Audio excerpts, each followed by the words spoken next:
There we go. So over to you, George. No. Let's see. No. No. Accepts. Okay. Now.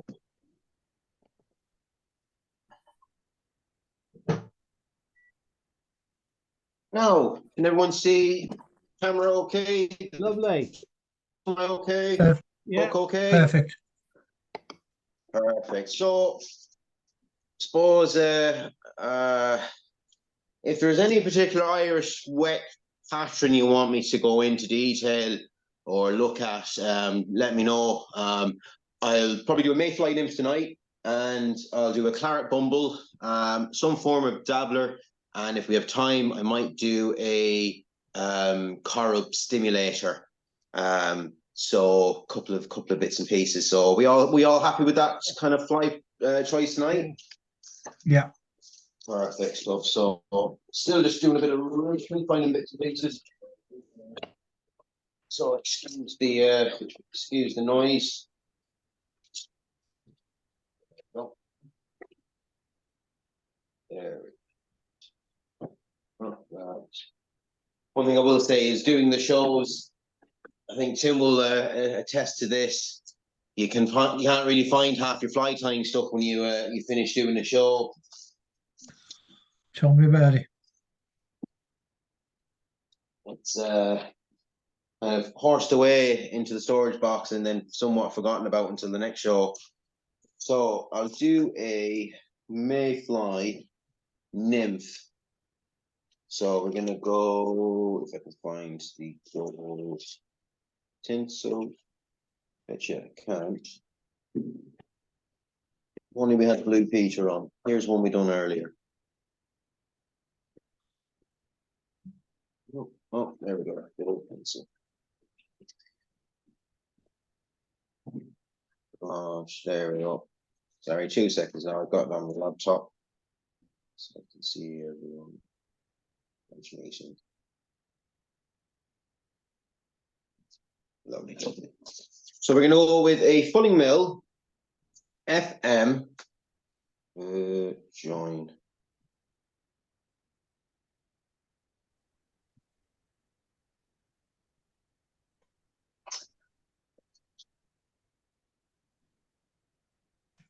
FM 1710 nymph special bronze size 8. You can do it in size 10 or size 12 long shank if you want, but I like to do it in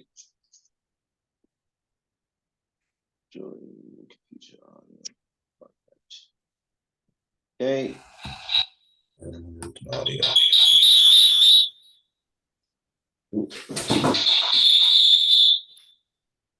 That. No.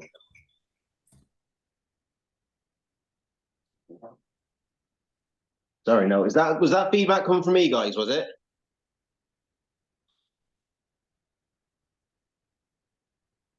No, I think it's Linda. Okay. So you can use brown or black thread. I'm using nano silk. What was it? I think it's the 18-0. It's just a thread I do like using. You can use maybe the thicker thread, maybe 16-0 if you wanted to, 12-0, but I just personally like using 18-0. It just means that I can bulk up the head quite tight and not afraid that I'm going to get caught out. So we're going to get some pheasant tail tippets to tie in your tail.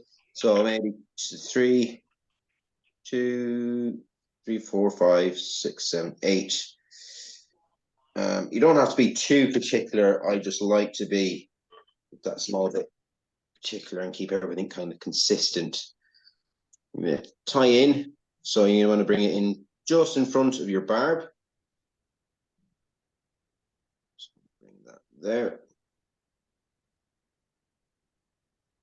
There we are. And then you're going to do 1 loop round, 2 loop, 3 loop, and that's actually pretty perfect. So you just want a third of the hook, the length of your tail. Tie that in. Go small. Go do a couple of turns up, fold the pheasant tail fibers back and tie in, because this is going to act as your wing case. And then what you can do is tie in your gold rib. Thing with the Mayfly pattern is you can actually do 101 odd variations of this pattern. You can do an olive, you can put orange in, hot orange. It's just quite a versatile pattern. But this is kind of your bog standard Mayfly nymph. Tie in your gold rib, and then what you can do is, if you get your wax, wherever that's gone, the wax is not there, so we have no wax. Right, no wax, but that's all right. Well, the fulling mills, I'm using fulling mills Euro nymph dub body Cavus cream. It's actually very nice. I've started using it about a month ago, and it's actually very, very nice. It's very consistent. It's probably one of the nicest dubbins I actually have used to date. It's just very easy to put on. Only problem is it can be a little bit too easy to put on. As people know, if you put too much on, it's very hard. It can be very hard to get off. So then put on your dubbin, and you're going to create a taper as best you can, starting off small and making your way bigger and bigger. And as well as what I quite like about the fulling mill dubbing as well is you feel like you're getting value for money with the packet size. I find there's nothing worse than kind of getting dubbing and then you use it within space of a month, 2 months, depending on how much time you do.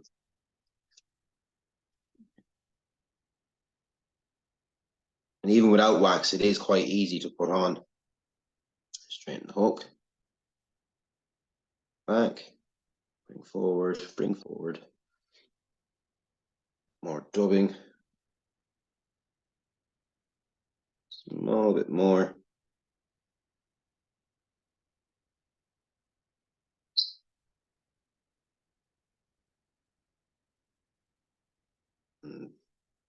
Perfect. And you want to leave a nice third spacing. Dubbing needle pointing.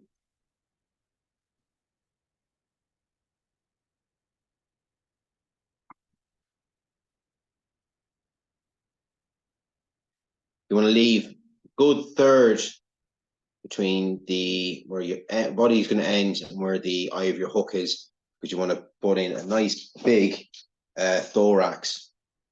So what you do then is bring pheasant tail wing casing over and do maybe 1, 2, 3, or actually 2, and then just pull tight, and then just pull tight then on the thread. Just get it nice and tight. Cut off any of your excess. Tie in. And what you do then is with your rib, wrap around. So 1, 2, 3, 4, and 5. Again, you can use different. You can use orange wire. You could use silver wire if you wanted to, or silver tinsel. It's quite versatile. So I'll get my brush then, and just lightly tease out dubbing, not too much.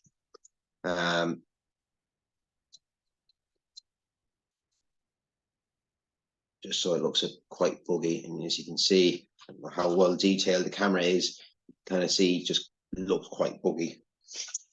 So then we're going to get, you can either use claret or red pheasant tail fibers. Again, get a nice bunch this time, maybe 12 or 15, a nice thick casing. And this is going to, basically what this is imitating is a bleeding mayfly that's hatching.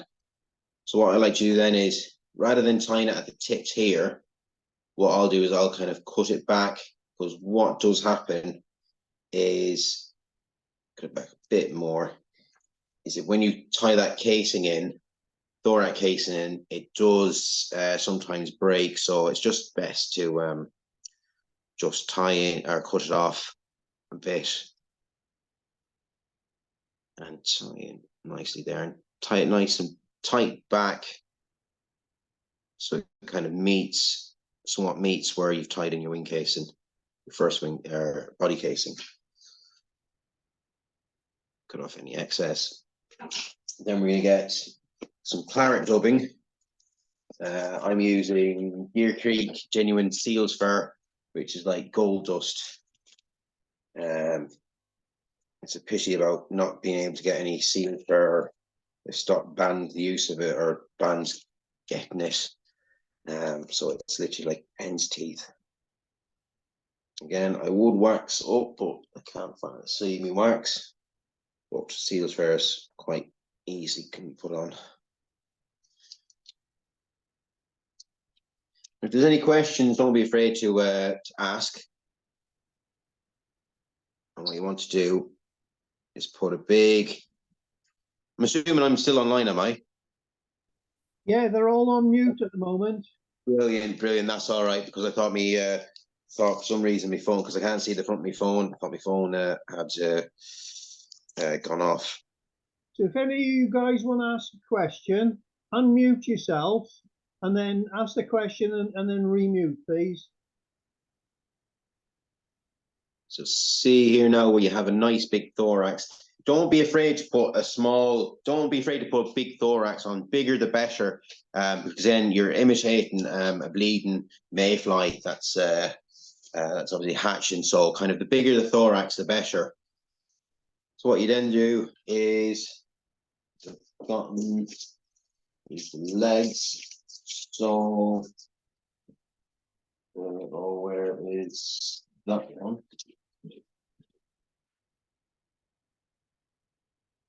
Any kind of hackle will do as such. It's basically you're just going to be putting legs on.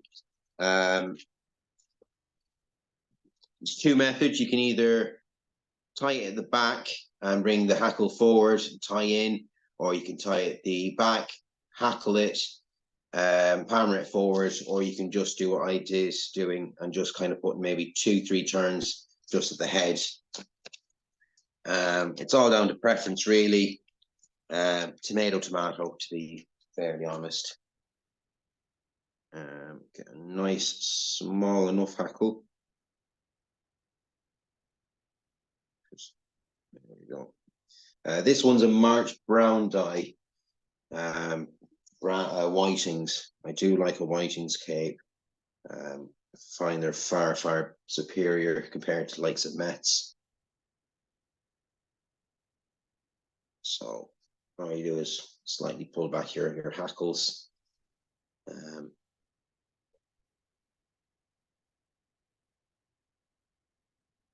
Tie in 1, 2, 3.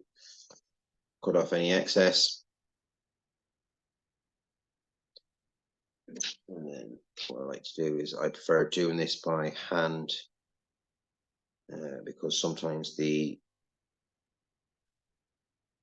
hackle pliers can just easily snap.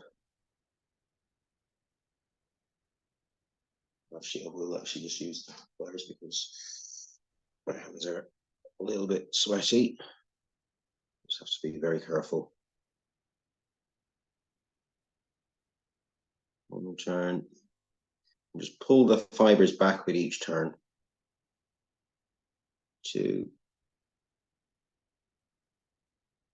3. So as you can see, it's getting quite tight to the head, but because I'm using the nano silk, I can tie it off quite tightly. So what I'll do here then is what I like to do is I'll put the hackle straight up at 90 degrees, tilt it at 45, pull any remaining hackle back, and then just tie in. Again, I'll just pull any of those fibers back, any that get caught. Tie in 1, 2, 3, 4, and there's your hackle.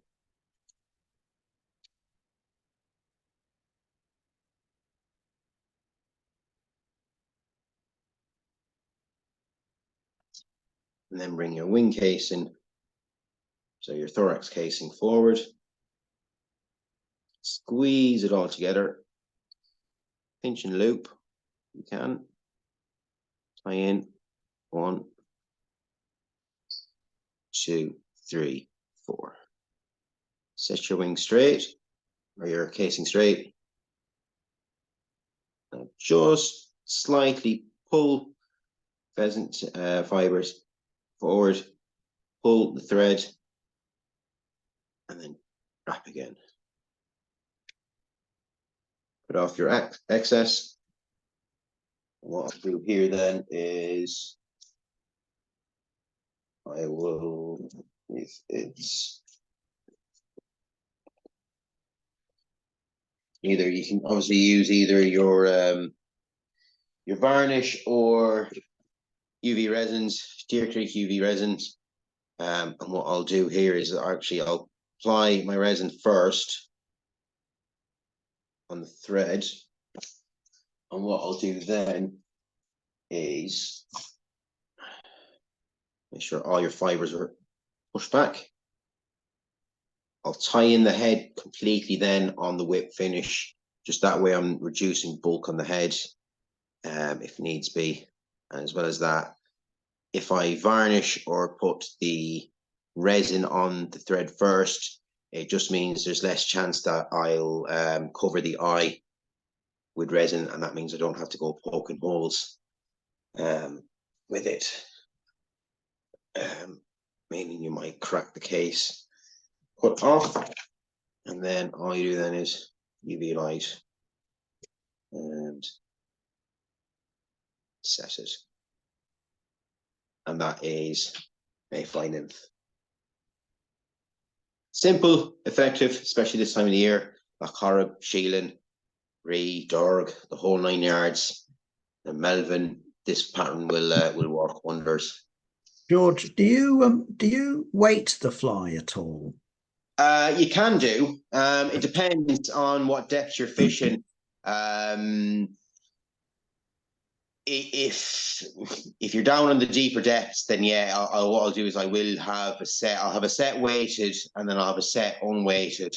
And it depends obviously on the lines as well that I'm fishing as well. If I'm using a dry fly line, I prefer to use on unweighted Mayfly nymph, because you can get you kind of don't want it getting caught up too easily on the bottom, especially with a dry fly. If you're using like a midge tip and you're fishing slightly deeper water, then I'll use a weighted nymph. But like that, there's so many variations of the pattern. It's so versatile. Use lead wire. I'll have a set of weighted and unweighted. Okay, thank you. George, Yes. seals fur is getting short. I know it is going to be extinct shortly, but just for your information, you want to stock up. I know Vineyards and I know Cook Seals did have the proper stuff still available. Oh, I wasn't aware of that. I got a whole range from Vineyards and from Cook Seal not long ago. Is it the substitute now, or is it No, this is genuine. This is genuine, baby. Oh, Yeah, Steve Cooper's got genuine stuff. oh, I didn't know that. No. It is getting hard to get. There won't be stuff coming in now. They're only using up what skins they've got. And Yes. once those skins have gone, it's going to be it. Oh, thank you very much for that bit of information. Much appreciated. I'll definitely have a chat with Steve anyway. And definitely see if I can get myself some seals fur, because it is quite It's lovely. It's lovely stuff. I mean, I got about 8 or 9 boxes of the stuff here, sets. But because I knew it's going to get extinct and it's probably never going to come back again, I bought a load more. Yes. Well, it's like some of the Frankie McPhillips. dubbins. It's when he does the dye boxes and stuff. It's just so unique and so different. You kind of want to buy it all, but you get to a point, I suppose, like myself, where you have nearly too many dubbings. I was at a show in May, and one of the stalls setting up, Shane Rogers, he just got a delivery of Fulling Mills dubbing. I just looked into the box and I said, I gotta walk away because I want it all, but I just can't justify having any more dubbins that I need. No, Wow. that is the problem. I got a wardrobe full of it here. I got way too much for too many lifetimes, but still. It's yeah, quite. Well, the one material I think a lot of people just hoard for no other reason. I think there's maybe 12 packets of dubbing that I'm looking at that I don't think I'll use. But it's great stuff to have. Better looking at it than looking for it. Well, yeah, but if you want the genuine stuff, it is going to get extinct. The same as peacock herl, and stock up on both. Oh, don't worry. I know a good supplier of peacock herl now, so there'll be no shortage of that. So any other questions on the Mayfly nymph, or any comments, or And I think we're all happy with that. you're all happy with that? Yeah, good postron to use. All the same. So it's definitely worth having some with a bit of orange as a thorax, and a bit of olive as well. Like I said, I very quite like the Fulling Mills, that Fulling Mills dub, and the what's it called? I'll say it again. It's the Caddis Lava Cream. It's very Mayfly lookalike. So that's number one. So next one we'll do is a Claret Bumble. Well, my version of a Claret Bumble. So the technique I use for this, it's not really used. It's technique called double hackling, where you basically put two hackles together and you palmer from the back. And what this does is it builds. It doesn't build bulk, but it gives a better profile on the fly. And as well as you're manipulating the fibers to actually sit back at an angle, because what most of the time, well, I wouldn't say most of the time, when you tie lock flies, what people do is they tie in their stuff, tie their hackle in right at the front, they wind it back and then wind their wire in, and the hackle kind of sits nearly straight. So when you're fishing it in the water, it's like pulling a muddler sometimes. You just want to have a kind of a nice pull in the water. Now that's my theory on that. But it's just a style of tying that I quite enjoy doing, double hackling. As well as that is you can actually mix hackles as well when you're doing it. So a couple of patterns, I'll mix maybe a picric with a claret, a white and a ginger. It just gives that fly maybe a bit more depth of color. So if you're not able to actually buy the specific hackle with the specific that has the specific dye, you can nearly mix and match hackles to get near enough to what that dye is. So for the moment, anyway, if people just want to ask any questions or have a quick chat just while I get a couple of materials sorted.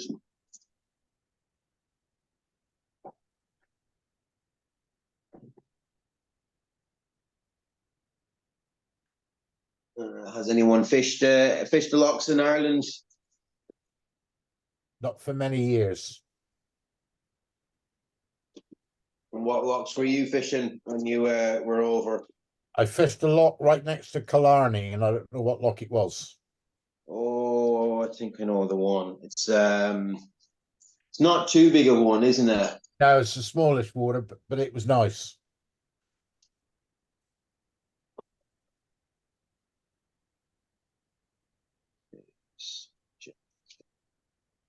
Were you pulling wets or you were on the dries?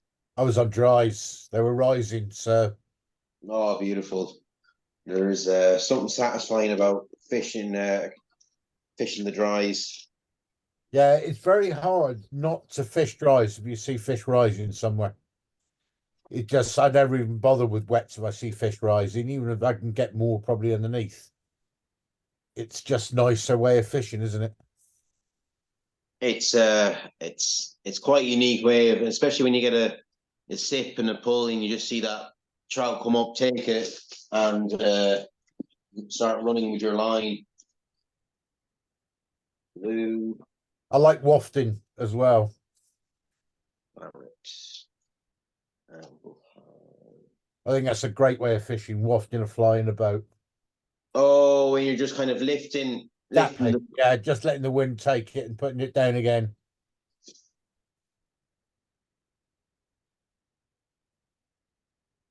it's a nice way to fish. I mean, dapping, Pete. Oh, we called it wafting. I've done for years, but some people call it dapping. But the Devon saying is wafting, because you let it waft in the air.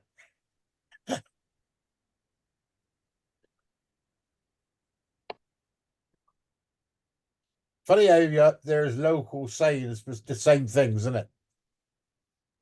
Yeah.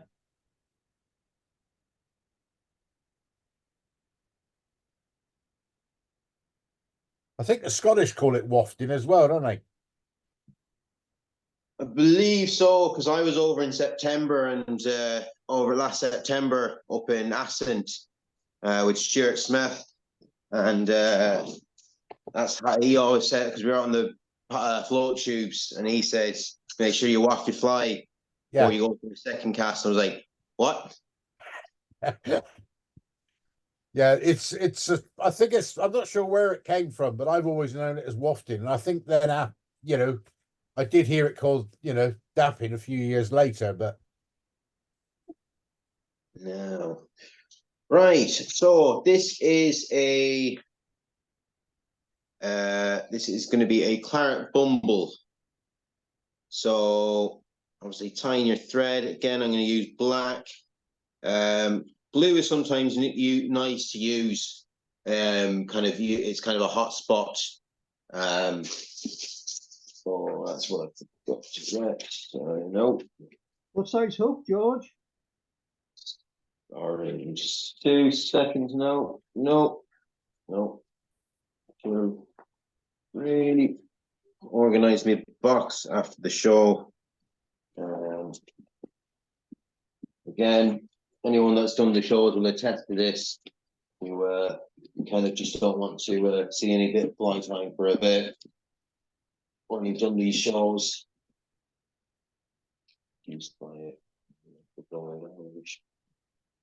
So we're using a Pulling Mills FM 1530 size. It is size 10? 10, correct. I was going to say 8, but it's not an 8.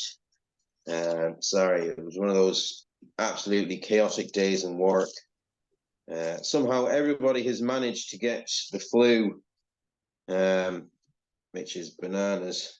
But anyway, so we're going to tie in some lovely gold, holographic gold tinsel as a butt.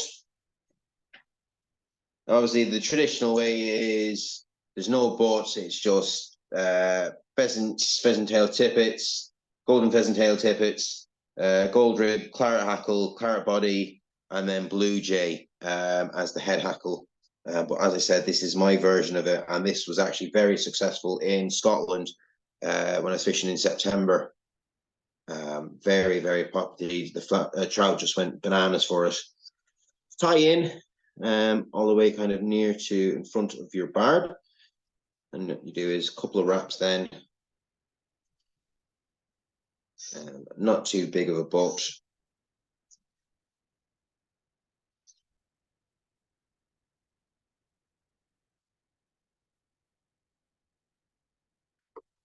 So tie that in.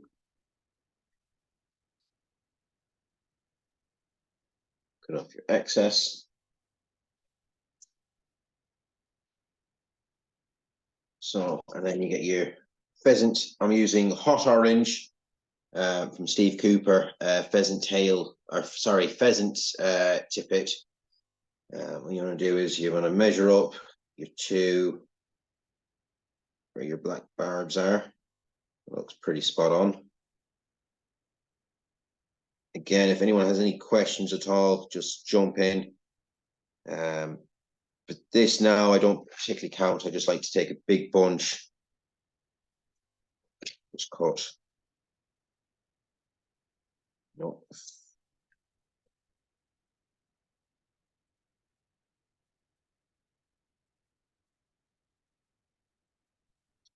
There, perfect.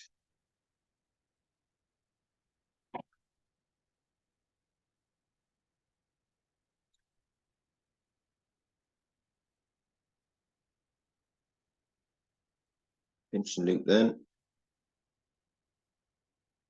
And then I like to have the black, the back of the black, kind of just at the start of where it's bending or where it meets where your tinsel is.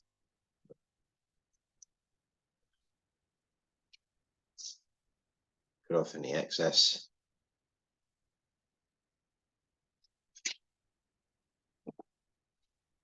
And what we'll do then is we will get our golden wire. This is actually French tinsel. No, sorry, wrong stuff, not the tinsel. Put that away. Gold wire.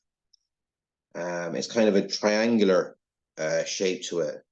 And it's actually quite good. I quite like it. Medium sized. Yeah, I quite like using it. It's quite nice.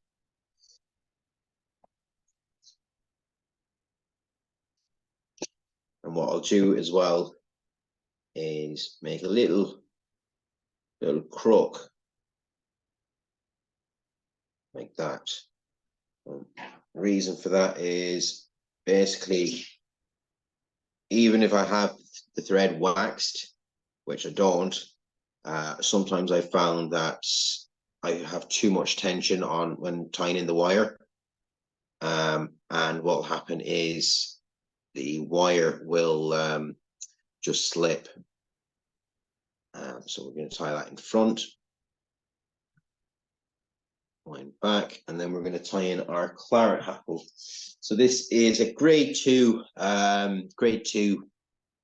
claret Metz cape from Irish Fly Supplies. I don't particularly like Metz as such. I found that their hackles, the fibers are longer on one side of the stock than the other. And I have a touch of OCD in the sense that when I can actually see there's a bit of disfiguration on the fly where it just looks one side is longer than the other. And I just want it to look perfect. But I know a lot of people don't particularly mind or care. They go, well, it's just a hackle, it does the job. But Metz now, I find their stuff is not as good, not that great compared to the likes of Whiting's. Now, obviously, you're going to pay an absolute premium for Whiting stuff, but all for the sake of fly tying. Does anyone else use Metz now or have any preference for hackles? No, not really. I don't mind them, but they're very long and webbery, aren't they? Yes, especially some of the obviously the saddle capes. It's great that you can get a good bit of use out of them, but the same vein, it's you kind of have to cut them in nearly half or quarters just to be able to use them. Like I find the necks are a lot better than Metz. Pardon? The Metz necks are better. Are they? Yeah, but obviously I haven't got the length of feather, but it's usable. Yes. So what I'm going to do here is kind of just pair up two hackles together, similar size, pinch the top, and then what I'll do is I'll just brush the hackles down. And what this helps is this actually helps the stalks actually sit into each other. So you can see there, well, you might be able to see basically the stalks sitting in together. So, and because we're palmering it, we're going to tie it in at the back.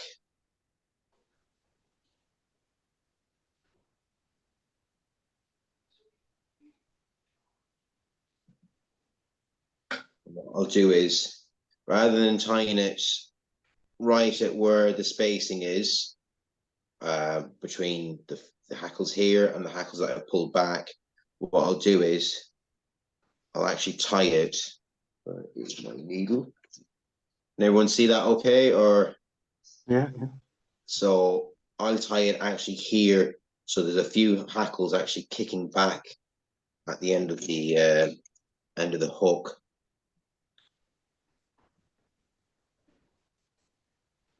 Tie it in all the way up, just to give yourself a bit of light bulk. I tend to agree with you on the Mets, though, George. I think Mets are not as good as they used to be compared to Whiting. Whiting's improved so much. Yes, and it kind of sickens me because Sam McGowan of Irish Fly Supplies, his stuff is predominantly Mets, and he does some wonderful dyes. It's just some of his stuff is absolutely good. There's no minors on this on here, are there? What, Herbert minor? Some of his stuff would put a horn on a snowman. It is just very, very good. I'm actually going to take a moment just to actually find one of my favorite my favorite hackles he dyed, and I don't think he's actually ever replicated it the same. It is absolutely the Corrib Olive dye. Oh, wow, yeah. And just the colors on it are absolutely superb. Oh. Now, I use predominantly Whiting. I use quite a bit of natural Collins. But I also use an awful lot of the dyed is Chevron. Her stuff has come on tremendous, and the dyeing and colours are second to none. Yes, I have a couple of her capes now, and they are quite superb. I really quite like her stuff. Yeah, some of her stuff can be slightly hit and miss in the sense that there's not enough bulk on the cape itself to justify buying it, but some of her dyes are quite nice. Jesus, where's that gone to now? That's not good. The trouble is, you can't get Whiting in the UK at the moment, can you? Not to see and really put your hands on. No, and that's, I think I suppose some of the hard lessons I've learned is if you're buying capes, you're better off going buying it in person than ordering online. You got to trust who you buy from, that you know that they know what they're looking at. Absolutely. They've got them back in the UK now, Pete. Who's doing them now, Tim? Steve Peterson's got it all now. Steve Peterson for Fly Fish Europe. Right. I knew it was going to Europe, but I didn't know it was him. Yeah. I think Lakeland have got it back there with them again. He's give them a UK distributor. There's a few got them again now. Malin Green have got quite a few. I got a load off Mark Roberts, the Heritage, the new range. I'll tell you what to get. I bought a load from him. Yeah. There's a few in the UK again now, getting back in.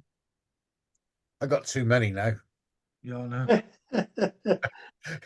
You spent up.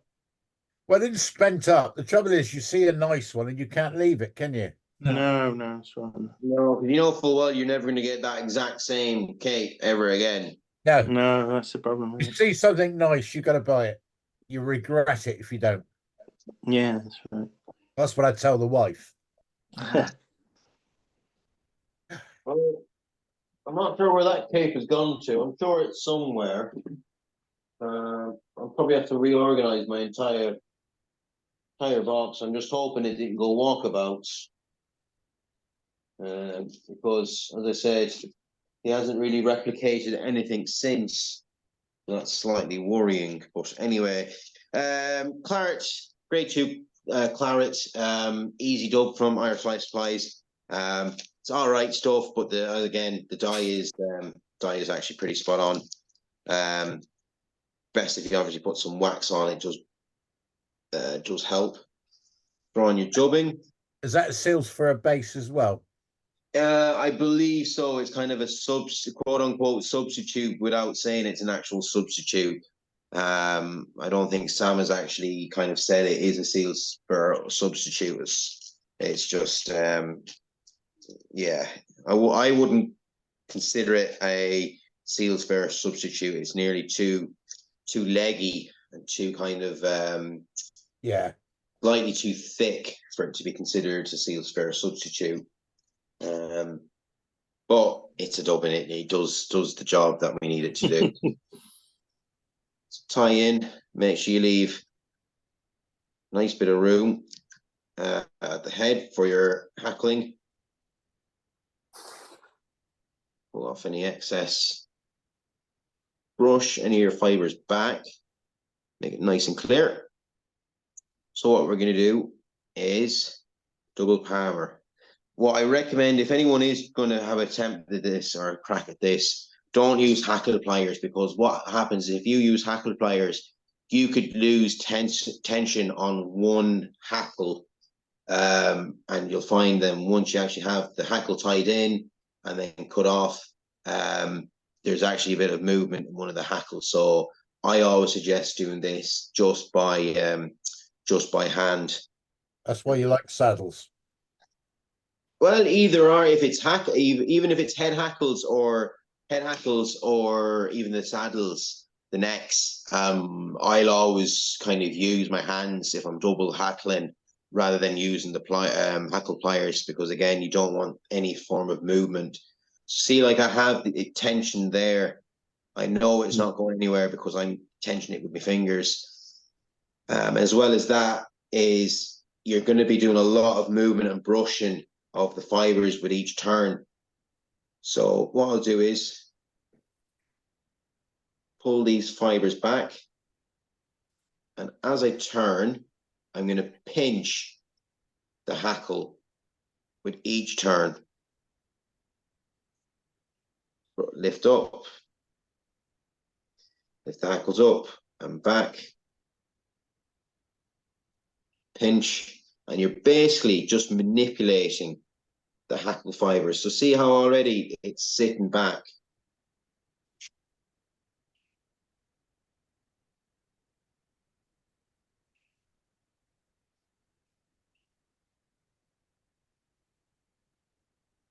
And then once we get to the head, and here's the head, do maybe one turn, one full turn, and then just lift up. And what I'll do here is pull the hackles back,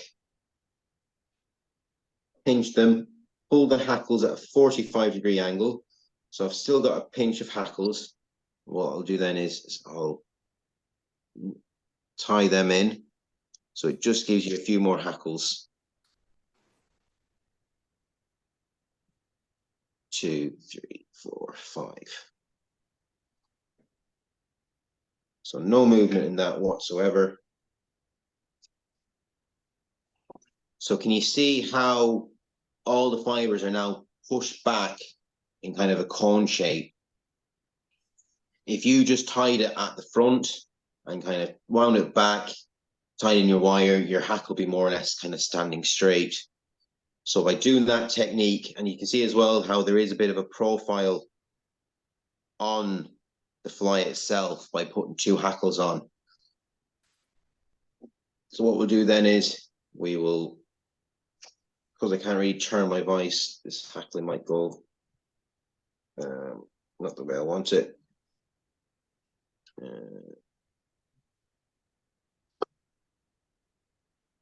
Wind and just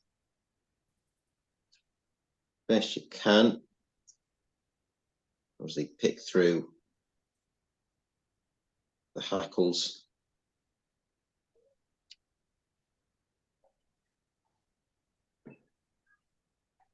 You're going to go obviously counterclockwise to the direction that you tied your hackle in, because you just want to lock in the fibers.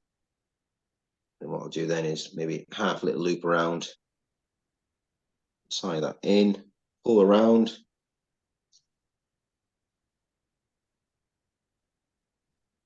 I will say it's a lot easier to do with wire than it is to do with tinsel.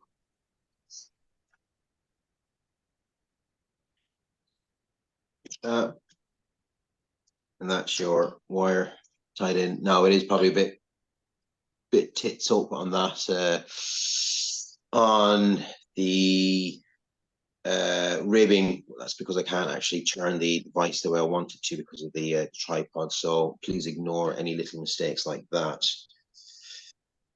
Technical difficulties. So what we'll do then is we'll get our hackle. This is a lovely blue hen hackle from Irish Life Supplies. It's just it's one of the hackles that I do use so much. Great substitute for Blue Jay. Blue Jay looks great, it's fun to use, but you're trying to fill your box, and quite a lot of them, sometimes the old hen hackles are a lot easier and quicker and faster to use. So we're going to palmer this. Find a nice hackle. And, probably use up most of the ones that I probably need.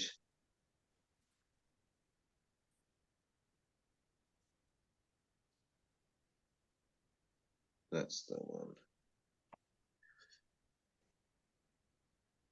Found that guinea fowl doesn't particularly, I don't particularly like guinea fowl, how it looks. It's nearly too kind of leggy. Yeah, it's hard to find the right size feather in it with guinea fowl. Pardon? It's hard to find the right size feather in it with guinea fowl. Yeah, it's kind of like You go for a whole bag, can't you, just for one feather? Kind of like French partridge. It's like you use up what you need for the mayflies, and then you kind of left with a bag of hackles that never go untouched. So again, we're gonna hammer this, tie in, put off any excess.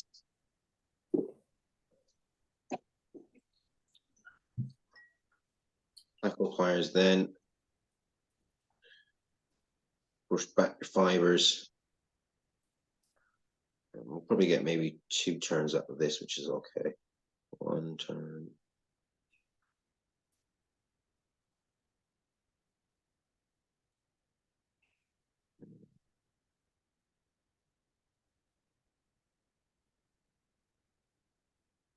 Yeah, there we go.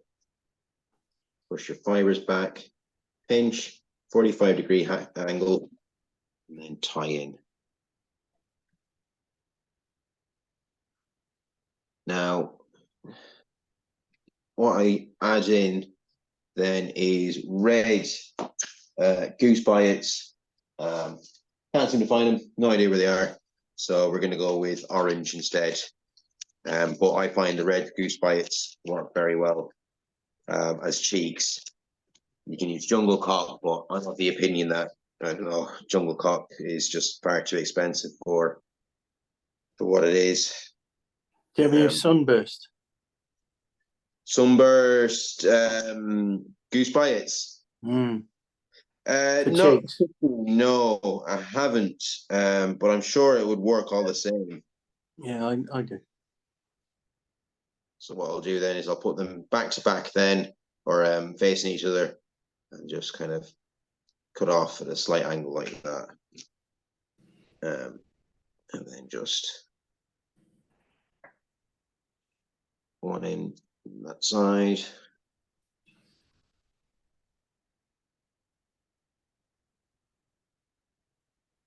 Now, they don't have to be perfect per se, you know, as long as they're somewhat on the ball. I know lads can be fairly, you know, or they have to be the right size, and they have to be, you know, listen, the fish doesn't care, intake, as long as they're relatively matching. I've never gotten the hype over jungle cock. It's just something that I've never really understood. You need jungle cock to catch fish. No, you don't. You need good flies to catch fish. Just because jungle cock is on your fly doesn't necessarily mean you're going to catch fish with it. I don't know what people's stance is on that. And what we'll do now here is either your varnish or your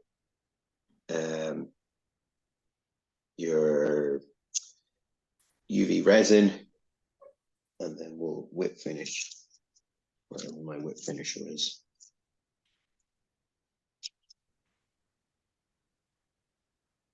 And then tie in on the head so everything gets tied up. 1, 2, 3. And the UV as well, and the varnish just gives the head a little bit more shine to it. Quite satisfying. No, I tend to be with you on the jungle cock. I do use jungle cock a lot on, but they're show flies more than fishing flies. I use holographic or goose by it. Like I was chatting, I know a colleague of mine, he does a lot of salmon tying, and you know, a lot of salmon tires. And please, if there's any salmon tires here, don't take offense to this. A lot of salmon tires will just throw on jungle cock because they say it catches fish. But my colleague is of the opinion that it doesn't really matter if it's jungle cock or not. The fish is going to take if the fish is going to take, jungle cock or no jungle cock. It's not going to be a make or break. No, I don't think it's that much of a trigger, but it's tradition. Yes. Well, I fully agree with the likes of if you're tying like to the proper traditional salmon flies with the big marinated wings, then I'll fully agree that jungle cock does need to be added to flies like those. But the likes of modern salmon flies, not so much as such. And that there is my version of a Claret Bumble. Like obviously as well, you can if you want to black. I think black and ginger is obviously the original dressing as well, off the top of my head. But if you got a good grade 2 claret, does just the job. Semi-soft hackles as well. If you use hen's nice to use, but it can be a little bit too soft. So that's why a lot of my capes are kind of semi-soft. As well as that, I can use some of them for dry flies as well. So any comments, questions? A lot of triggers in there. Yes. Between the gold butt and the goose bite cheeks, I will say that is one pattern that has caught me quite a few fish in Scotland when I was there. Yeah, great all-round pattern. I mean, it's one I wouldn't leave home without if I was going out on the lochs in Ireland. It's just the one fly I couldn't leave without. It's just so versatile and so well used. Where would you have him on your cast? I'd have him on the point. I'd have him on the point all the time, without a doubt. Because in my opinion, my experience, 9 times out of 10. Now it could just be me, but most of my takes, if I have a couple of bumbles on and I have this guy on, they'll go for the claret for the Claret Bumble. Look, it could be just the day, it could be just obviously the conditions and stuff, but I'll always have that fly on the point. One of the good ones I found I'm using instead of jungle cock and the goose, I use quite a bit of Lorex. Just put the Lorex in with a reason, you know, just the same as you done there with the thing, and it just gives like a pearly air trapped, and it's quite well. Yeah, well, I've seen a couple of patterns where they've put pearl Lorex, like maybe two at the tail, or they've often put maybe two little bits at the head. Works. It does the job. You fishing it subsurface? No, fishing it as a wet. I'd be fishing it deep. Well, not too deep, but I'd be fishing it deep now. intermediate sinking line is how I'd fish that now. So obviously the depths and stuff will all depend, but obviously might fish it with a GI3 line, but again, all depends on the depth. But I'll be fishing that as kind of a sinking fly more than a kind of a subsurface.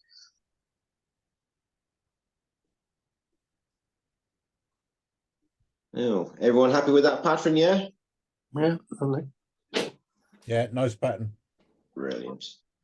Brilliant. Well, I'm gonna chat amongst yourselves for a few minutes just while I get materials and stuff ready for the next one.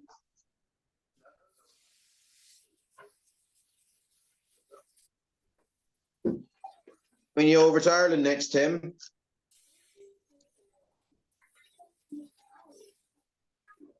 November now, George. For Stevie's show? Yeah. No. Oh, my. No, I think Andrew Ryan's before that. Another one at Andrews. When's that one? Or the That's announcement? Week before Stevie's. Ah. Which is Okay. You'll have to pop down at some point, or I'll have to come up to What? you. You're only down the road from me. Yes. Whereabouts are you, George? I'm in the Glen of Aherlow, so I'd be about 25 minutes away from Andrews. Oh, good, yeah. I was over there with Darryl for a week at the start of the open season. I fished the Nire. Where's he fishing? I was fishing on the Nire at Andrews. Oh, yes. Yeah. How did you fare out, actually? Yeah, it was all right, actually. We had a good weekend, to be fair. Yeah.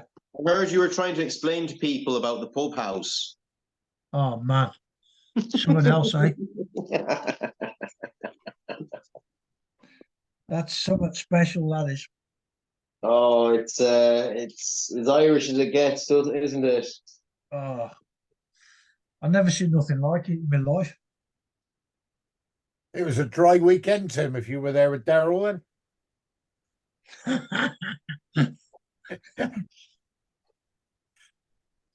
The pub probably had to go through maybe a couple of keg changes.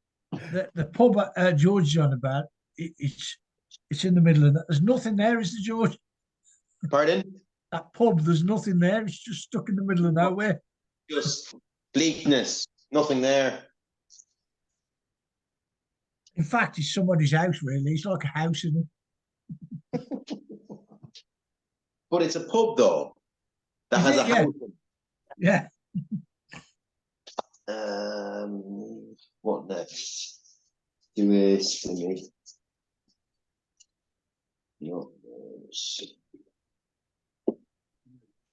How do you find fishing the shore? Do you enjoy it? Every time I've been, George, it's been in flood. It was very high when we went down there, and this time it was blown out. This time, to be fair, I find it one of the most hardest rivers. Now it could be just me, and obviously don't go saying it to Andrew or anyone, but I do find it quite a difficult river to fish. Yeah, the River Thor. It's quite a big river as well, isn't it? It is, and the fish are very picky. I've never seen anything like it. Yeah. You can have the perfect fly tied down to exactly, and you can have the perfect cast. Everything could be perfect. It could be feeding, and they just won't take. Yeah. Yeah, it is a big river. Frustratingly fun. Now, that, and what else? We need nice old pen. It's a nice pen. Oh, aha! Found it. So the Corrib Olive tackle I was on about. Prepare yourselves for something spectacularly beautiful. Turn that up. Nice. Nice. Absolutely. Now it's in two pieces as such, but it is absolutely superb. I mean, look at the markings on the back of it. And that's a Corrib Olive dye from Irish Fly Supplies. Now, he can do the dye. That's no problem. It's, I think, the chicken hackle he uses. But it's just absolutely superb.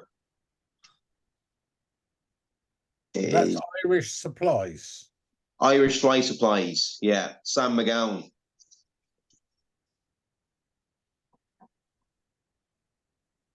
I'd say he'll probably end up messaging me now because I think I've told so many people about that hackle, especially the BFFI. I think he'll probably be inundated with people looking for that hackle, and I'll probably end up getting a message on. Have you been recommending that hackle again? Which I don't mind. It was a particularly nice colour, I must admit. Pardon me? Was a nice colour. It is. It's just so superb. I was actually telling my boss yesterday about flies and stuff, and I just said to her, we've got like what I think over 17 different types of olive in Ireland. It's just, I mean, a lot of you can believe it. It's just bananas how many types of shades of olive we have. There's no such thing as a standard olive. There it is. I say his picric's good too, isn't it? Beautiful. It's nice. I heard it's a bit dangerous to work with. Yeah. Lawrence found that out. Oh yeah. God rest him. God rest Lawrence. He died tons of the stuff, didn't he? Yeah, he did. He used to have someone at the stables used to collect the piss for him. I'll tell you what, I used to fish with him. Sorry, go on. I used to come across and fish with him.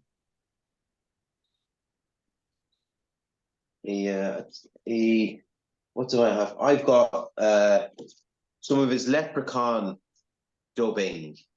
I've just realized that this is going to be sent on YouTube. But if you know, you know.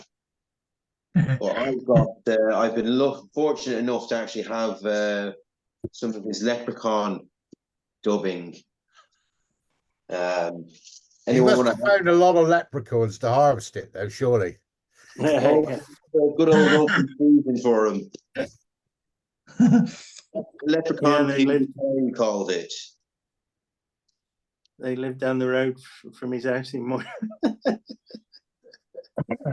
He used to shave the dog or something, or to brush the dog, and get stuff from the tumble dryer. It was just hilarious. Actually, it's surprising what good dubbing you can get from a tumble dryer. It's all the lint stuff, especially after a big fly tying session. You put your clothes in the wash and.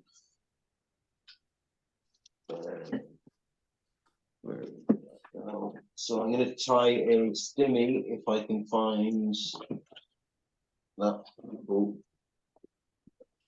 I don't think I got anything the colour of that olive.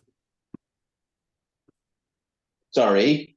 That hand cape, I've got no olive colour in anything like that in my drawers. No, it's kind of, I wouldn't say it's a one of a kind, but it's Irish, isn't it? It's a different one. If you are looking for that cape, and you're gonna get in touch with Sam McGowan, tell him that reference me, because he'll know exactly what one it is. Just say you've seen it from George Burdess, and he'll put two and two together and figure out that it was actually me. It's almost like sunshine as well, isn't it? Pardon me? It's almost like a sunshine colour as well. It is. I'll turn this off. I'll put my torch on. Because even when you put the torch on, Beautiful. now that does what I'll actually do is now that I found that, I'll do a Corrib Olive Mayfly after I do the stimmy. So I have everything, and where is that? What? Olive dubbing. So stimulators have come quite into fashion. Quite explosive fashion. Black or red thread, either or olive thread. I'm not going changing my threads. It'd probably be better if I did use an olive thread, but I'm using black at the moment. I'm using RX FW 580 size 10. I would use this Fulling Mills, but I don't know where my size 10s are gone. So anyway, I've kind of gone through phase of hooks, and I quite like the Fulling Mill range. It's quite nice. Their hooks are quite nice. I do like them, especially the finer ones. If anyone's doing like really fine dry flies, like Tim will know, if you fish in the river, sure, you're not fishing 12s or 16s, you're fishing 20s, 22s, 24s, really small flies. And I found that the Fulling Mill stuff is actually quite good at that. And some of the partridge hooks as well, but I think some of the partridge is just the wire slightly too thick. But that's all river fishing. We'll stick to the Loch tonight. So stimulator, we're going to use nice olive deer hair. Again, this is from Irish Fly Supplies.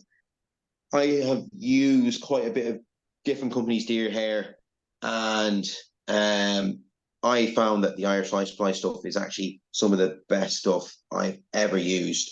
It's a Sika hybrid. So I do a good bit of deer stalking. So it's basically a Sika deer crossed with a red. This is the underbelly, I believe.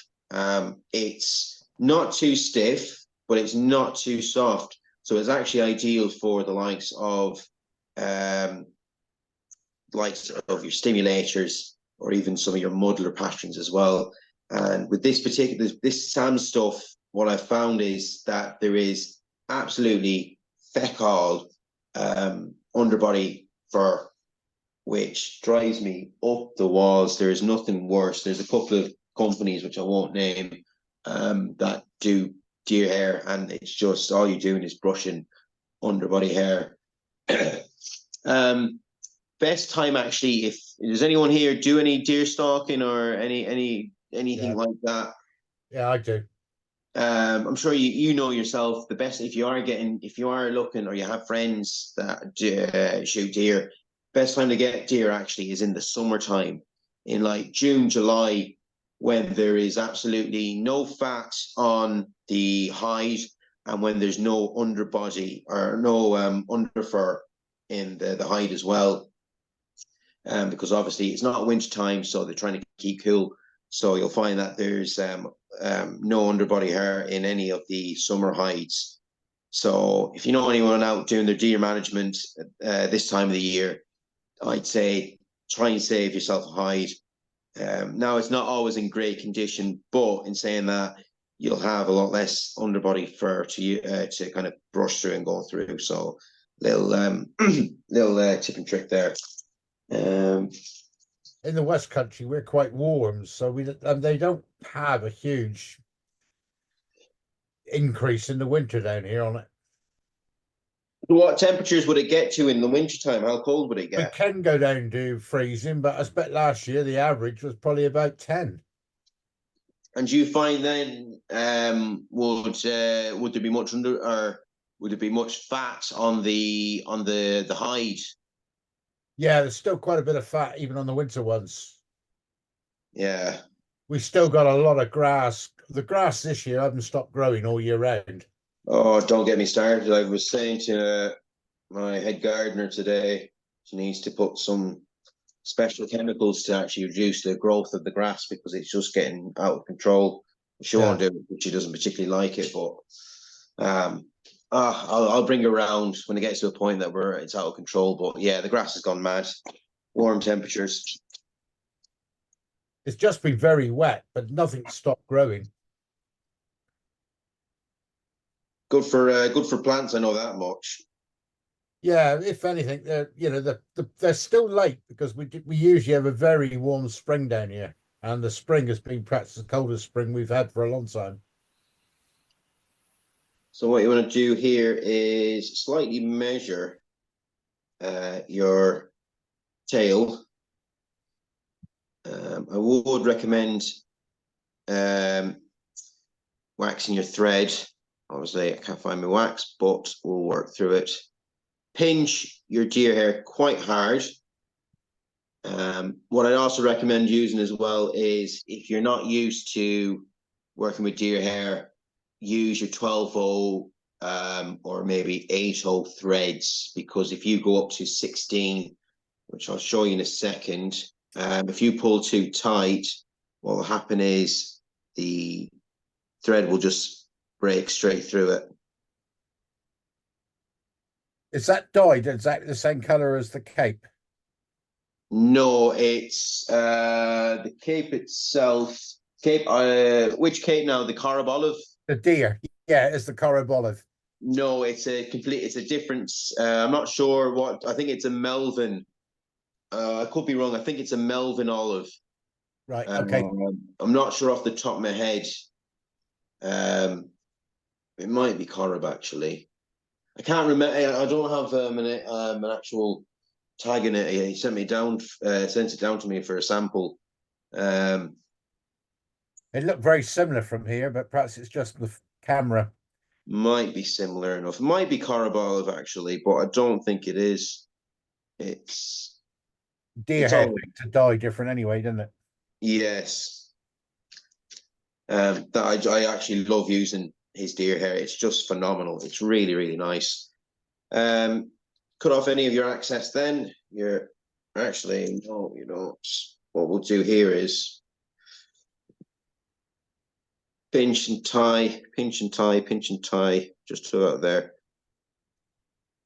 Tie in the body. And what I'll do here is I'll show you anyone that's not familiar or not used to like 18-0 threads.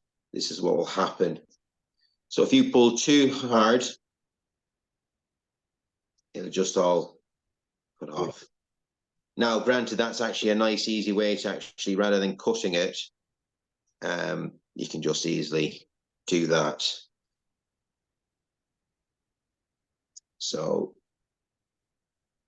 tie it in, because what we're not trying to do is we don't want the deer hair to actually spin. So we've just tied it in as a tail.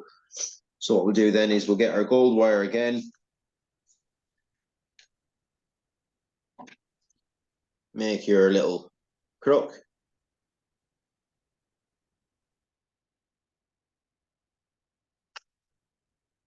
Tie that in. What we'll do is we will put in a nice olive apple, which is not there. Where's that gone? Right, I can't. We'll just use, for demonstration purposes, we'll use picric. Too long. And we'll do we'll double hackle as well, seeing as we're on that subject of double hackling. What's the purpose of the crook, George? Basically, it just stops it. If it can happen from time to time, even if you wax up, if you put too much tension on your when you're wrapping your wire through, it just pulls itself out if you just tie it in straight. Whereas if you put a crook in, it basically kind of locks it in and stops it from actually slipping. So I could put an immense amount of pull on this wire and it won't go anywhere. Whereas if it was just tied in straight, it'll probably pop off. Okay. It's happened to me quite a few times, which is rather frustrating because you've obviously tied in everything correctly, and all of a sudden it just goes. You have to have a fly without a rib. So again, match up your tips of your hackles, pinch, pull your fibers down.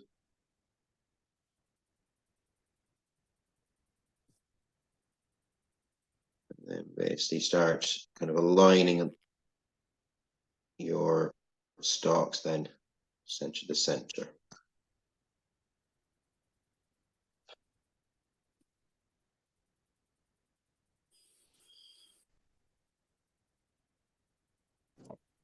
So once done, tie in. This hackle's probably a little bit too long, but we could probably get away with it for demonstration purposes.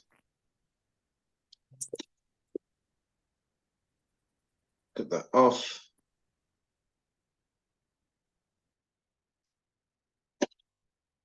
Wind back. And what you do then is get your dubbing. This is olive seals fur from Deer Creek.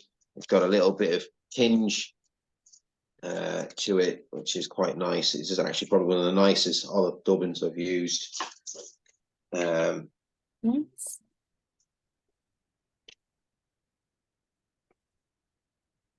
It is great and satisfying though when you do find a nice dubbing that works for you. It's like trial and error in a lot of things. Certain dubbins will work for better people. Certain dubbins won't. But like that, it's all trial and error. Find your dubbin. Tie in. Just loop around there. Brush back.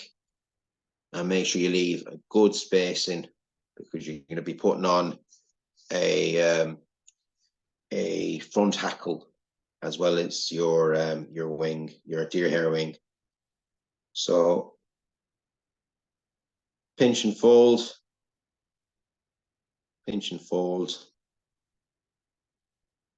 pinch and fold.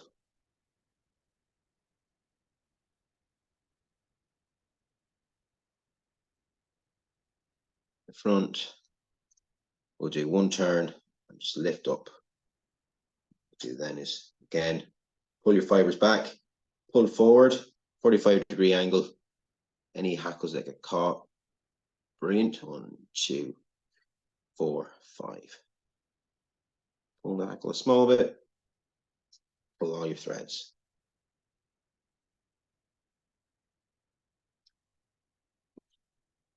Then wind your hackle around. Again, I can't really see much, so I can't twist the vise, so I'm just going to go off instinct.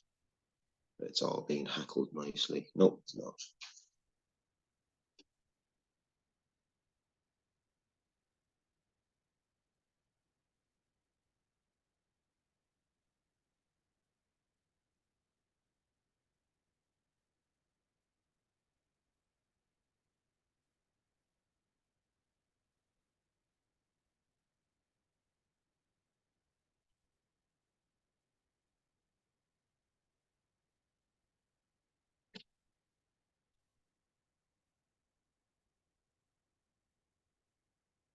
Tie in.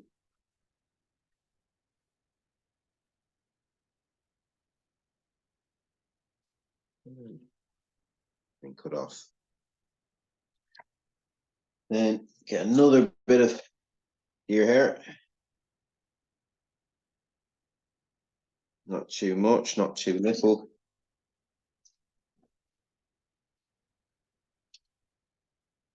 Let's go on the floor somewhere.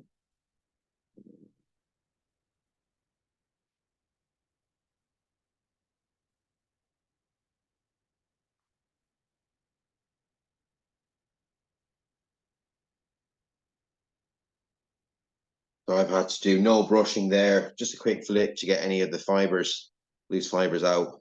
It's brilliant. There's absolutely no brushing of deer hair whatsoever. It's just fantastic.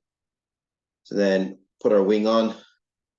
Want to match going to the back of the hackle, or back of the tail, just there, pinch tightly, wrap around.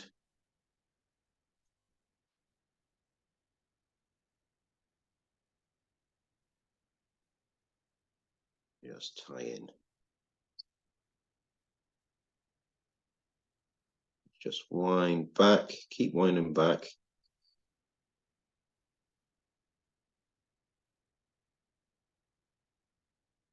Like that. Pull your fibers off like that.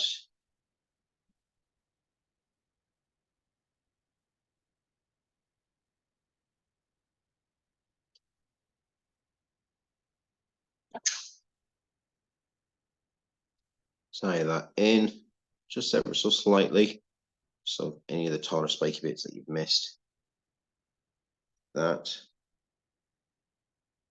And with the this might look quite messy, but that was the original way to do stimulators, was to make them really messy. The way that I think it's Suntail, I think, ties them, he does them quite neatly. And I believe the original creator of the stimulator made a comment that said, yes, it's very nice. His work is fantastic, but that's not how it's originally tied. It's tied really messy, which is a great testament, obviously, to that gentleman's Suntail. But is tied messy, and it does, I think, the messier it is, the better.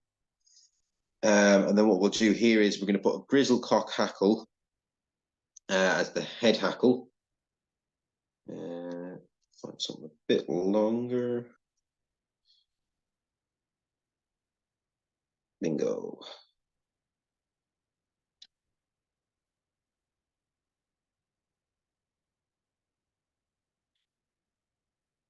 No, we're not going to palmer this, we're just going to tie it in at the butt and wind in. I'm going to start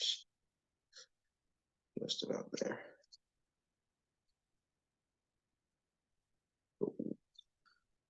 To here.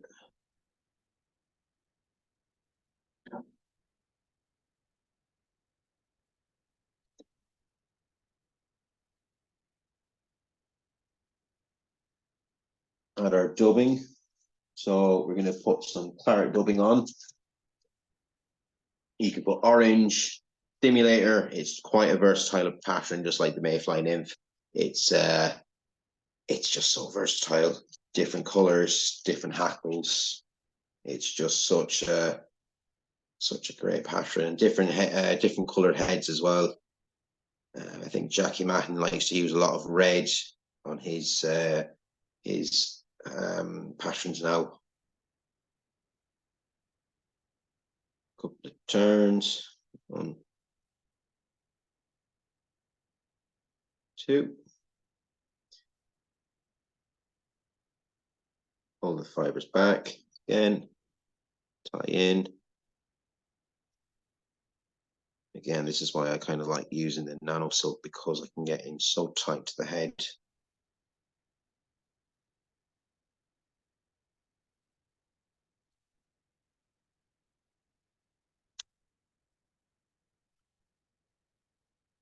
Again, with the stimulator, the messier the better. You don't have to be too neat about this pattern. Now, once that's done, put it at a slight angle. What I'm doing here is basically, because it is quite tight to the head, what I want is I want that eye of the hook to be kind of is basically nice and flat. So when I tie it in, the thread's not going to slip off. If I had it here, there's a chance the thread will actually just slip off when you're whip finishing. So here, it just lessens the chance. Again, put on your resin or your varnish.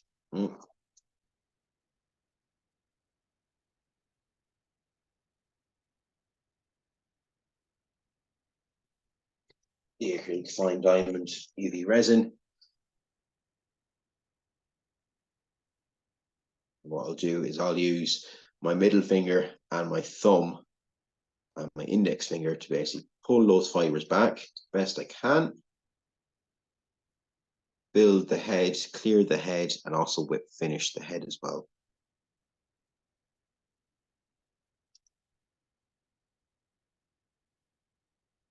And just do that a second time. Just to get the head nice and perfect.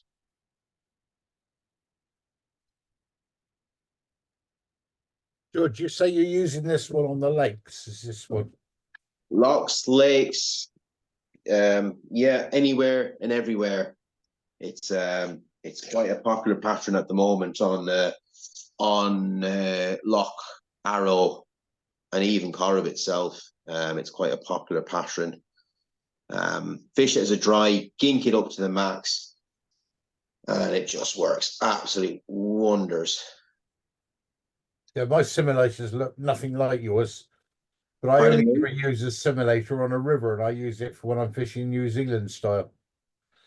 Oh, yeah, I wouldn't, something I wouldn't do, I wouldn't fish stimulators on rivers. I haven't tried it. I might give it a go. I might give it a go for sure. I might try some river-sized stimulators. But yeah, that's I'd fish that on the lochs or even on the lakes. I suppose you guys have a lot of reservoirs. So you can fish it on even on the reservoirs if you wanted to. Obviously we don't have I don't think we have reservoirs here. Probably do, but we've got stocked lakes as well. But like that, it's quite popular on the wilder lakes. So that's my my stimulator that I'd fish on Loch Corrib. Any questions or comments? No, it's just interesting. Totally different pattern to a stimulator as what I thought was a stimulator. Messier the better. Messier the better. We tend to fish them. I don't know whether you can see it with my camera, but that's what we use on the rivers. And Top Guide was using this and catching it on our rivers. Something like that. Can you? Oh, you've gone. Oh no, I can see. I just turned myself around. Yeah, I can see that. All right. Hang on a minute, like that. So it's more of a wing ours, and it supports, nymphs or anything underneath. And it's amazing. Sometimes you'll bring them up and they'll take the stimulator, but it's almost flip fishing, really.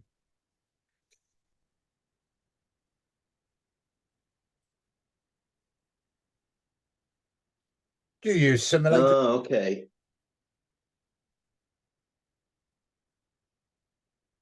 You send me, Someone Pete? asking. Yeah, do you use a stimulator Yeah. I'll use them in rough water as well. on a river? Yeah. Yeah, Or a nymph, for a nymph underneath. Yeah, that's what I do. Yeah. I've never used them on still water though, or a big loch. No. That was interesting. Like I said, they work brilliant. If you look at sorry if I'm plugging Fulling Mills at the moment, but if you look at the Fulling Mills range, Jackie Mahon's range, it's actually worth it. It is actually worth your time to go look up the Jackie Mahon's patterns on the stimulators. You'll get a load of ideas. It's just, you look at them, you go, geez, I didn't even think of that. Or simple things like I said, changing your thread to red and then just having the red head at the end, and that just acts as your trigger point. It's just it's little things like that that I just find fascinating. But like I said, stimulators, the original creator said they're not made to look too neat. They're just meant to be messy and ugly things. So was the original originator in Ireland, or where was it? I don't know. Friend of mine, Stuart Smith, was telling me the story about the original creator of the stimulator and how it was tied, because I think he met him at a show somewhere in Europe, mainland Europe. I don't actually know who the original creator of it is, to be honest with you. Probably should, but it's not off the top of my head. I actually don't know. Yeah, it's like I said, you can make so many variations of this pattern. I mean, you can do claret deer hair, orange deer hair. It's endless. It's like blobs, really, if you want to go down that road. It's just, you can get so many different colors of blobs. Same with the stimulators. You can just change it up, mix and match. It's amazing how they will bring them up. So any other, pardon me?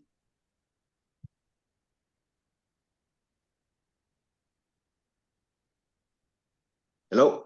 What are we saying, Pete? No, wouldn't me. Someone come over the top of me.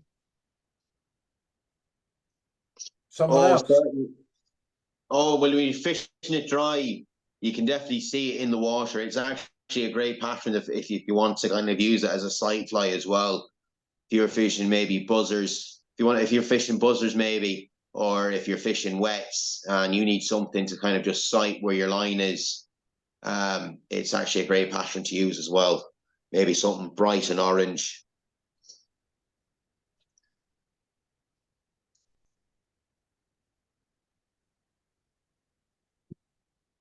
Perhaps I should have used one of them at Eladine the other day.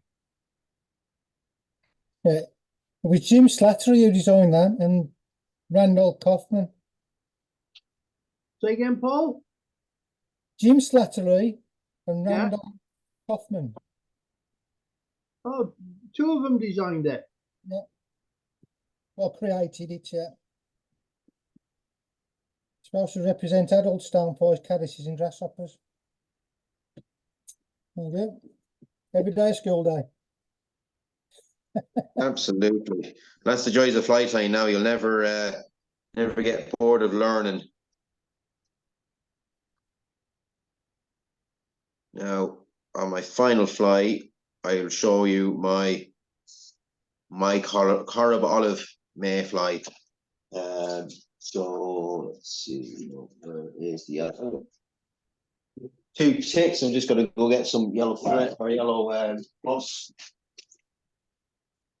Amongst yourselves. Oh, Derek. I'm fine, Paul. You? Oh, Tim. Pardon? I was saying hello to Tim as well, and Pete. You're right, Paul. Doing. How come you're awake at this time of night? Pardon? How come you're awake at this time of night? Awake. I've just been on the phone all night. I've come in late, and then customers have been ringing all night. I can hear it, but I ain't seen much. Hey, Diddler wrong with the other night. Oh, the fly toys froze. There he is back in. What did you have to say then? Usual, you know what he's like. What did he say? What had he been ogling at? He said, I might come down on Sunday and fish with you. I said, I'm going back Sunday morning. Where are you? I've been down to Wales for a week. All right. And he was going to pop down and have a few hours. Have a fiddle. But obviously, we was coming back Sunday, so. You're down on the us, Tim? Yeah. Well, I've been everywhere, to be fair. I've been on the Ebu, the Usk, the Taff. So I've been on a few, to be honest. They only just started kicking off down here with the maize coming off now. The yellow maize was pouring off last week on the Usk. Were they? Yeah. There was quite a lot coming off here on an evening.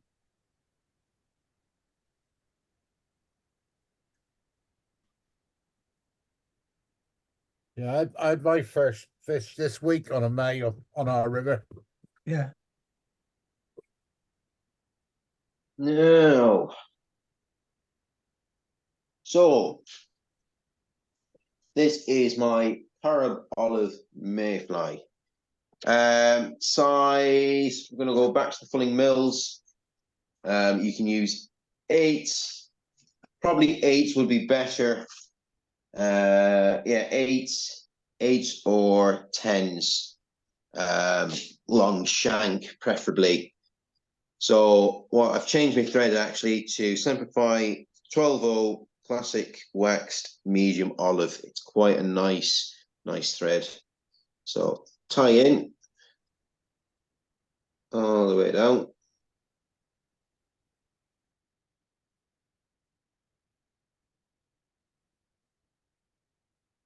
And what we'll do here then is if we get our natural pheasant tail fibers, maybe get 8. 1, 2, 3, 4, 5, 6.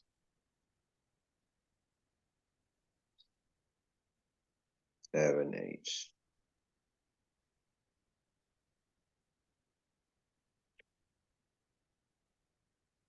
2, 4, 6, 8. And don't have to be too specific with how many numbers, but it's just consistency is sometimes nice on the mayfly. Brush your fibers. Measure your tail a little bit longer.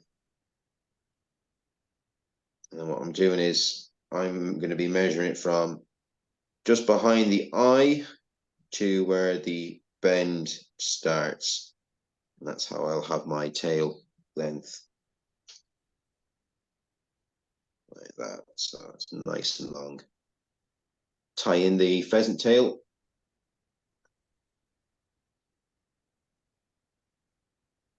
And then cut off any excess.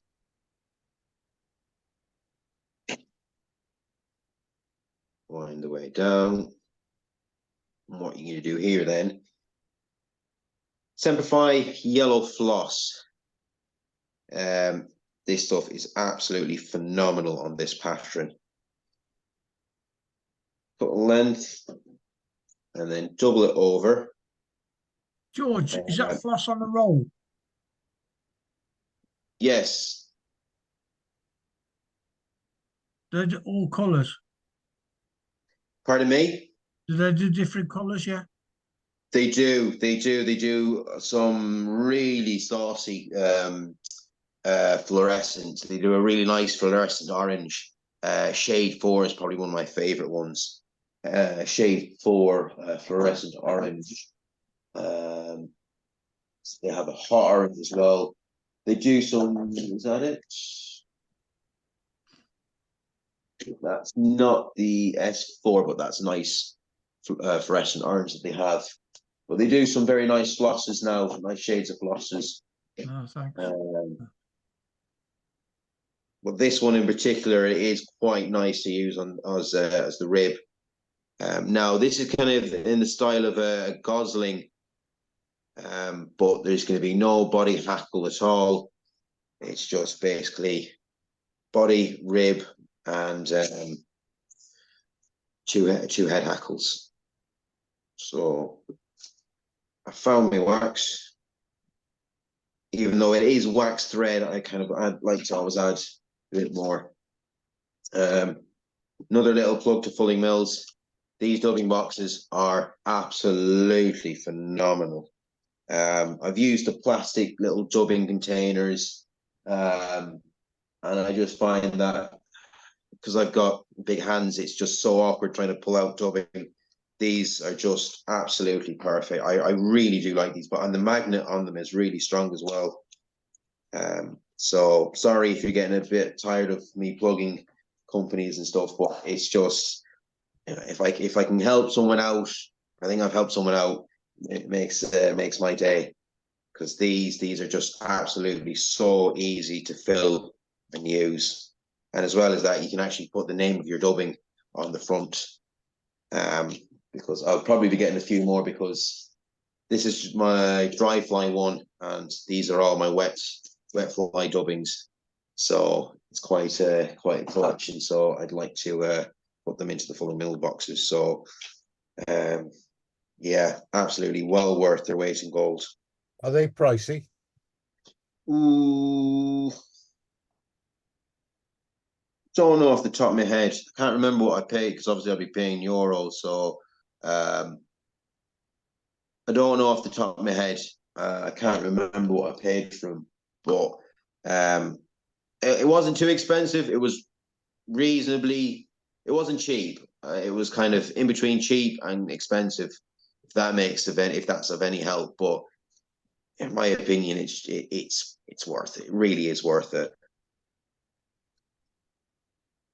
We're going to go with the dark olive Ventura dubbing. I quite like the Ventura dubbing. They do have some nice blends of dubbing. 24 quid empty. But Which is funny because, pardon me? 25 quid empty. 25 quid. 30 quid full of dubbing.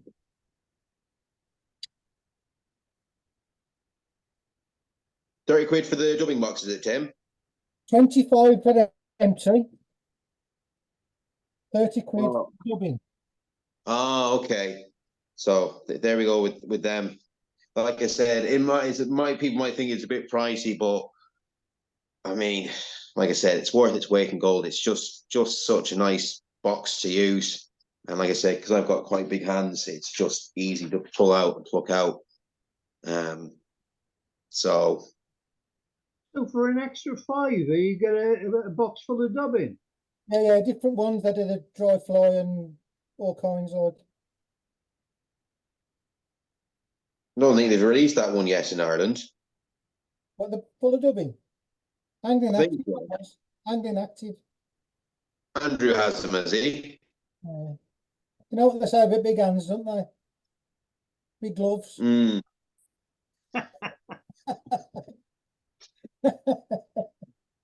He's had to start. He's had to start. At least he's awake. Get lost. I don't like most of the time.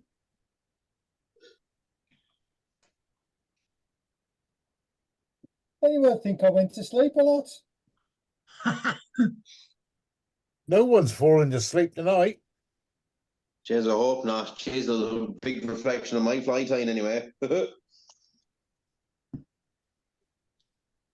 Usually Paul and myself are asleep anyway, or Jan. What I'll do here then with the floss is I'll just twist it a few times. What you want to avoid doing? Pardon? You say Sorry, was that a question? Was just for Pete. Still alive, Pete. Is that Jan? Yes, still alive. So what I like to do here is I like to make the floss quite long, and so in such a way that I can twist it with my finger and then actually wrap it around using my finger, because I don't like to run my fingers through the thread because it'll actually get dirty and take the color off the floss. Well, you should wash them big hands then. Scrub them, I have, you know. I was actually doing proper work today, to my surprise. You need to get what I use when I'm doing the Salmon Classics, George. We use White glove. silk motorcycle gloves.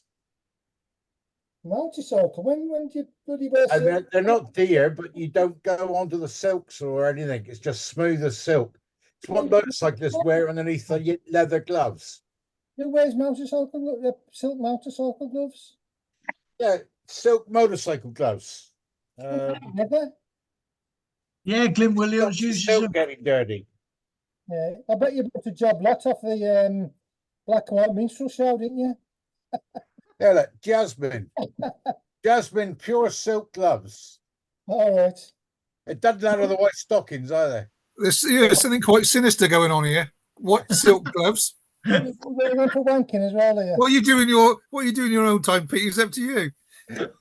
Who's that talking there? Hello, He's saying he wears suzzies as well in a minute. Oof. What I'll do, what I'm doing here is I'm just teasing out the, just dubbing a bit, not too much. I quite like this. Was given to me by a friend of mine, Kevin Muir.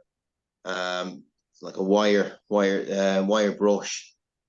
But it's just, I think it's a lot nicer than using the toothbrush. You can actually pull the fibers of the dubbing out just a bit better. And what I'll do here next is get a nice hackle. So selection from the Corrib Olive. We'll go for something big at the back. I've used most of my big ones. They're all shorts. So again, this is a bit like a Gosling pattern, because once I have this tied in, I'll put on a mallard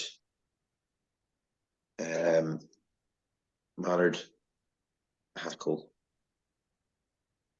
I love the color of that hackle. It is. It's something else, isn't it? Everybody nicking it, didn't he? Again, if you're looking to get one, get in touch with Sam McGowan from Irish Fly Supplies and just put me as the reference, because I've sent a lot of people over to him for that hackle. So wrap around, pull your fibers back, like so, lift, pinch the fibers, pull at a 45-degree angle, tie in 1, 2, 3.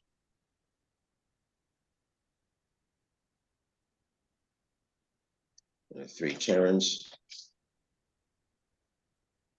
Make sure everything's locked in. And now for the mallard. So semi-bronze or a kind of white hackle, kind of the white part of the mallard, will do either or.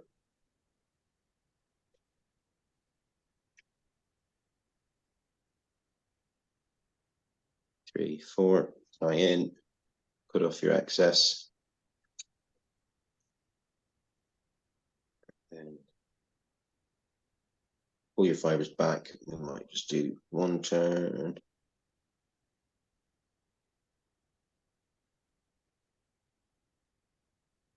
2 turn, and that's all. 2 here is, I won't pull any of the fibers back because then it'd be too bulky on the head. So what I'll do is I'll lift them fibers up, pinch them out, and I might just tie in just those last few. Oopsie daisy.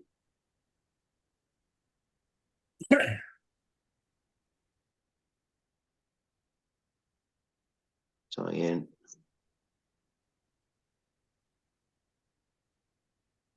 Like that. Go off the stalk. Again, what we're going to do is just put your fly just so your threads are kind of nice and flat. Here. Supply your whip finish, it doesn't slit. Put on your UV version or your varnish, and then whip finish.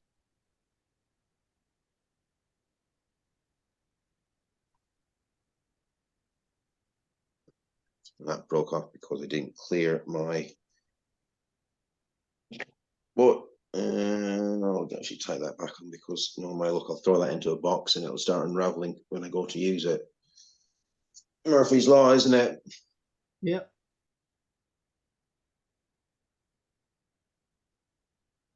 Wouldn't you have told him off, Derek, for using that? Derek doesn't allow anything other than hand finish. Hey, Derek. I never use a whip finish tool, George.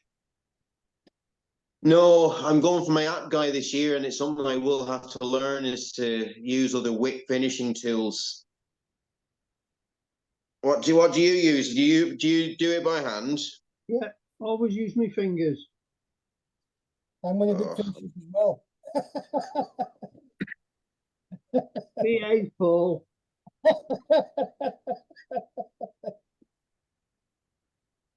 I think Paul's interested in your scissors there, Pink. Yes, there's a reason for this. There's two reasons. To the BMG PQ and all that, is And it? Timmy Wood will want a pair of them, You're supposed to use them with gloves. only if you got them.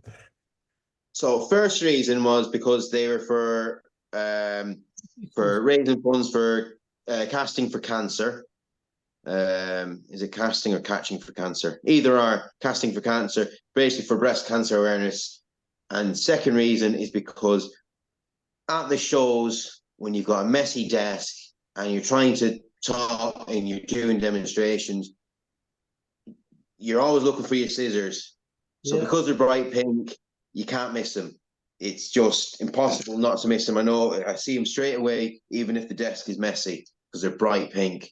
So that's the second reason why I have bright pink scissors, is because at the shows I see them straight away, and I And know no one what else would nick them. Pardon me? And no one else would nick them. Not that I know. You never know. Unless they Stranger go. things have happened. That is my Corrib Olive Mayfly wet. So you've the under hackle of the Corrib Olive, and then your first hackle is Corrib Olive, second hackle then is the Mallards. Then, like I said, similar enough to a Gosling, simple, very effective pattern. So, any old questions or comments? Happy to answer. Can you take a picture of them and put them on the WhatsApp group for us, please? Certainly can do. Yeah, that's no problem at all. Cheers. So no problem at all. Yeah, fish that as a sinker. I'll have a Mayfly nymph for points. That as your first dropper, and then second dropper then will either be a either emerging Mayfly or a dry Mayfly. Magic. Cheers, George. No worries, guys. Thank you, George. No I wish worries. we had the Mayfly on our lakes like you get over there. Oh, it's